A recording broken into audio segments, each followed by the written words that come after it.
Good morning students, I hope you all are well. तो student, आज हम क्या करेंगे, आज हम एक्सरसाइज 10.3 के क्वेश्चन करेंगे। तो सबसे पहले आपको इसमें फॉर्मूले जो हैं आने चाहिए। जैसे कि यहाँ देख रहे हैं पहले क्वेश्चन में एरिया ऑफ रेक्टेंगल। तो एरिया क्या होता है स्टूडेंट, जैसे कि मैं एक ये सर्कुलर पार्ट लेता हूँ, एक क्लोज फिगर लेता हूँ, तो इसके बीच का जो ये पोर्शन होता है स्टूडेंट, ये क्या होता है, हमारा एरिया होता है। ठीक है।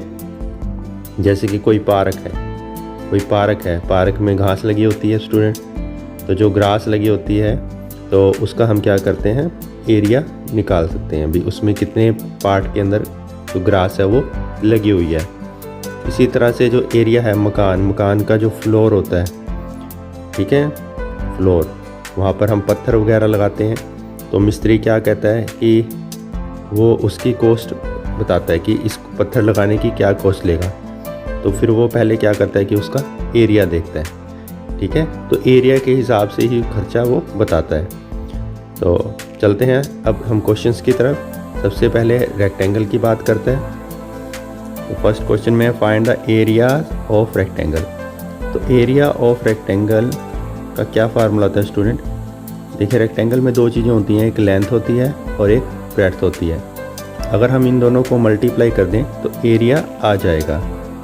तो जैसे कि यहाँ पर लेंथ है 3 सेंटीमीटर, ठीक, और जो ब्रेड्थ है वो 4 सेंटीमीटर। तो इनको मल्टीप्लाई कर देंगे, 3 4 12। अब इनकी जो यूनिट है स्टूडेंट वो सेंटीमीटर है, तो सेंटीमीटर स्क्वायर। ठीक है। सेंटीमीटर के ऊपर 2, क्यों, क्योंकि यहाँ पर देखो सेंटीमीटर कितनी बार है, 2 बार है। तो यहाँ पर जो इसकी यूनिट होगी एरिया की वो क्या रहेगी, सेंटीमीटर की 2 को हम स्क्वायर बोल देते हैं। ठीक है।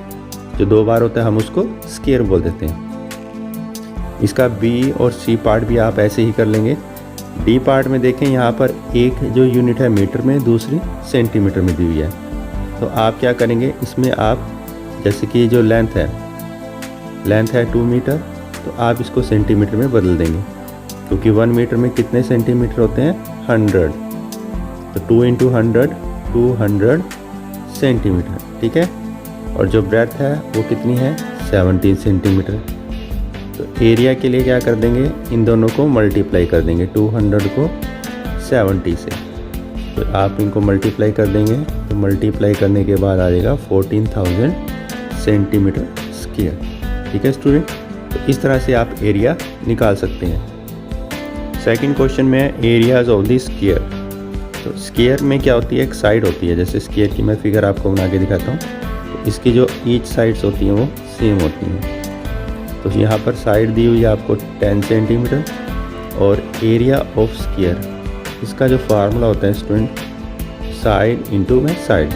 जैसे कि रेक्टेंगल में लेंथ इंटू ब्रेड्थ होता है, यहाँ सारी साइड सेम होती हैं, तो साइड इंटू साइड हो जाएगा। तो 10 को 10 से मल्टीप्लाई कर देंगे, 100 सेंटीमीटर स्क्वायर। तो ये आंसर आ गया। जो थर्ड क्वेश्चन है, इसमें आपको 3 रेक्टेंगल्स की जो साइड्स हैं वो दी हुई हैं और बताना है इसमें किसका ज़्यादा है और किसका कम। तो वो आप बारी बारी से निकाल लेंगे। हम क्वेश्चन नंबर 4 करेंगे। इसमें आपको एरिया दे रखा है रेक्टेंगल का और उसकी जो लेंथ है वो 50 है। तो एरिया जो है रेक्टेंगल का, उसका फार्मूला होता है लेंथ इंटू में ब्रेड्थ, और ये कितना दिया हुआ है, 300। अब स्टूडेंट, इसके अंदर जो 50 मीटर है ये क्या है, इसकी लेंथ, और आपको इसकी ब्रेड्थ निकालनी है। ठीक है। अब यहाँ पर जो ब्रेड्थ होगी वो क्या होगी स्टूडेंट, अब देखें ये जो लेंथ है वो इधर मल्टीप्लाई में है, तो उधर जाकर लेंथ क्या हो जाएगी स्टूडेंट, डिवाइड हो जाएगी। ठीक है। तो 50 को 300 से डिवाइड करना है, तो 0 से 0, और 5 के टेबल पर 30 कितने पर आता है, 6 पर। 6 मीटर जो है वो इसकी क्या आ जाएगी, ब्रेड्थ, या विड्थ भी बोल सकते हैं हम इसको। जो विड्थ है स्टूडेंट वो आ गई 6 मीटर। ठीक है। तो एरिया होता है लेंथ इंटू ब्रेड्थ। आपको लेंथ दी हुई है, तो ब्रेड्थ निकालने के लिए हम लेंथ को उधर क्या कर देंगे, डिवाइड कर देंगे, और डिवाइड करके आपके पास आंसर आ जाएगा। क्वेश्चन नंबर 5 में, what is the cost of tiling A rectangular plot. जैसे कि मैंने स्टार्टिंग में बताया था कि आपको अगर एरिया पता है तो आप उस पर जो कॉस्ट है वो बता सकते हैं कि कितनी कॉस्ट लगेगी। तो यहाँ पर है 500 मीटर लेंथ और 200 मीटर वाइड। तो हम कह सकते हैं कि जो लेंथ है 500 है, जो ब्रेड्थ है वो 200 मीटर है। तो आप एरिया निकाल सकते हैं लेंथ इंटू ब्रेड्थ करके। तो 500 को 200 से मल्टीप्लाई कर देंगे स्टूडेंट, तो ये हो गया 5 2 10 और आपके पास 4 जीरोस और हैं मीटर स्क्वायर। अब यहाँ पर कहता है कि 8 रुपीज़ है कॉस्ट किसकी, 100 स्क्वायर मीटर की। तो cost of tiling in 100 metre square कितनी है, 8 रुपीज़। ठीक है, तो cost of tiling in 1 metre के लिए क्या होगा, 8/100 रुपीज़। और कितनों की निकालनी है हमने, 1 लाख, 1 2 3 4 5। ठीक है, तो cost of 1 lakh metre square क्या रहेगी, 8/100 मल्टीप्लाई 1 लाख। ठीक है, तो यहाँ पर 00 से 00 कैंसिल हो जाएंगी, तो 1000 बच गया। 1000 को 8 से मल्टीप्लाई कर दिया, 8000 रुपीज़ आंसर आ गया। तो बहुत ही सिंपल है क्वेश्चन स्टूडेंट। इसमें आपने क्या करना है कि पहले आपको एरिया निकालना है और फिर आपको कॉस्ट निकालनी है। तो एरिया लेंथ इंटू ब्रेथ हो गया, कॉस्ट 100 की दी हुई है, 1 मीटर स्क्वायर की 8/100 और 1 लाख के लिए उसको मल्टीप्लाई कर देंगे। ठीक है, स्टेटमेंट को ध्यान से पढ़ना है क्योंकि वहाँ पर उसने क्या लिखा हुआ था कि 8 रुपीज़ पर 100 का मतलब कि 100 में 8 रुपीज़ जो है वो कॉस्ट लग रही है। ठीक है, तो बाकी जितने के लिए भी होगी तो उसके लिए हम उसको उससे क्या कर देंगे, डिवाइड कर देंगे। क्वेश्चन नंबर 6 में टेबल टॉप की लेंथ दी हुई है और ब्रेड्थ दी हुई है। तो एरिया के लिए हम क्या करेंगे, इनको आपस में मल्टीप्लाई कर देंगे। तो लेंथ आपके पास है 2 मीटर और ब्रेड्थ है 1 मीटर 5 सेंटीमीटर, यानी कि 150 क्या हो गया, सेंटीमीटर हो गया। और ऊपर जो 2 मीटर था उसको आप 200 सेंटीमीटर लिख सकते हैं। ठीक है, जो 200 सेंटीमीटर आप लिख सकते हैं। उसके बाद एरिया के लिए आप लेंथ इंटू में ब्रेथ, 200 को 150 से मल्टीप्लाई कर देंगे, तो आपके पास क्या आ गया, 3 लाख सेंटीमीटर स्क्वायर। तो आंसर आप मीटर में भी निकाल सकते थे, आप पूरी की पूरी टर्म को मीटर में बदल कर। क्वेश्चन नंबर 7 में रूम की जो लेंथ है 4 मीटर लॉन्ग है और वाइड 3 मीटर 50 सेंटीमीटर। तो how many square metre of carpet is needed. तो आप क्या करेंगे, इनको आपस में मल्टीप्लाई कर देंगे। 8 के अंदर एक फ्लोर है और 5 मीटर लेंथ है, 4 मीटर वाइड और एक स्क्वायर है। तो स्क्वायर कारपेट उसमें बिछाना है आपने। And find the area of the floor that is not carpeted. यानी कि आपके पास एक फ्लोर है, उस पर आपने कारपेट बिछा दिया, तो कुछ एरिया क्या होगा, बच जाएगा। तो उसका आपने एरिया बताना है। तो हम क्या करेंगे, जो फ्लोर का एरिया है उसमें से जो कारपेट का एरिया होगा उसको माइनस कर देंगे। तो मैं सीधा आपको बता रहा हूँ कि area of floor, length into breadth क्या होगा, 5 × 4 20 मीटर स्क्वायर। और area of carpet length into breadth square है, तो एरिया ऑफ कारपेट में स्क्वायर का फार्मूला लगेगा, तो वो साइड इंटू साइड हो जाएगा, साइड मल्टीप्लाई साइड। तो साइड 3 है तो 3 × 3 9 मीटर स्क्वायर।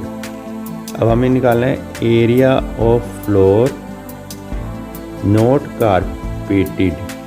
उसके लिए हम क्या करेंगे, एरिया ऑफ फ्लोर है उसमें से एरिया ऑफ कारपेट को माइनस कर देंगे। तो स्टूडेंट 11 मीटर स्क्वायर जो है वो आंसर आ जाएगा। ठीक है, दोबारा मैं फिर रिपीट करता हूँ कि आपको पहले फ्लोर का एरिया निकालना है, फिर उसमें जो कारपेट बिछा हुआ है, ठीक है, उसके एरिया को माइनस कर देंगे। तो किसका एरिया आ जाएगा, जो एरिया कारपेट में, जो एरिया फ्लोर में नहीं है। ठीक है, area of floor not carpeted. तो इस तरह से क्वेश्चन नंबर 9 कंप्लीट हो गया। जो क्वेश्चन नंबर 9 है, 5 स्क्वायर फ्लावर बेड 1 मीटर। इनका जो सिंपल एरिया होगा 5 का तो 5 इंटू में 1, ठीक है। देखिए 1 मीटर 1 अगर 1 है साइड उसकी, तब तो 1 इंटू 1 मीटर स्क्वायर, और 5 है तो 5 into 1 5 metre square. In piece of land 5 metre and 4 metre, तो इनका जो एरिया होगा स्टूडेंट 5 इंटू 4 20 आ जाएगा, और 20 में से 5 को आप माइनस कर देंगे तो 15 मीटर स्क्वायर जो है रिमेनिंग पार्ट का आ जाएगा। तो इस क्वेश्चन को आपने खुद करना है, मैंने आपको शॉर्ट में बता दिया कि फ्लावर बेड एक है 1 मीटर, तो उसका एरिया 1 इंटू 1 मीटर स्क्वायर हो गया। अब टोटल 5 हैं, ठीक है, जो गमले होते हैं 5 हैं टोटल, तो 5 के लिए 5 इंटू 1 5 मीटर स्क्वायर हो गया। और पीस ऑफ लैंड 5 इंटू 4 20, 5 को 20 में से माइनस कर देंगे आप, ठीक है। तो इस क्वेश्चन को खुद भी कर सकते हैं, मैंने आपको शॉर्ट में बता दिया। और नीचे जो है 10th क्वेश्चन के अंदर कह रहा है by splitting the flowing figures into rectangle. तो आपने क्या करना है इन पैसे में, जैसे मैं आपको एक बताता हूँ फिगर, जैसे कि आप देख सकते हैं ये फिगर है, तो आपने डॉटेड पोर्शन से इसके पार्ट बना देने हैं इस तरह से,